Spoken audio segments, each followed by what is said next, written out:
మగవాళ్ళు కొంచెం హార్ష్గా ఉన్నా ఆడవాళ్ళు చాలా సాఫ్ట్గా ఉన్నారు. రామ్మా రా కూర్చో. మా అమ్మి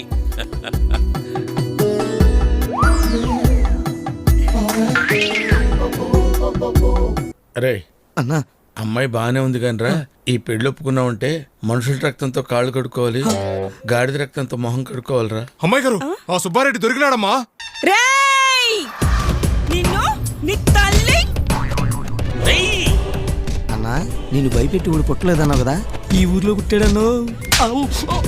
రేయ్ నిన్ను ప్రాణాలతో బ్రతకనివ్వనురా. పోయినాళ్ళేమి ఇడుసు. ఆయన ఎందుకు చంపేశారండి? వాడు ఇంతకు ముందు మా అమ్మని పెళ్లి చూపులు చూసి నచ్చలేదని కబురు చేసినాడు. పులి బిడ్డ ఊరుకుంటాదా? పంజా ఇసిరినాది దెబ్బకు సచ్చినాడు.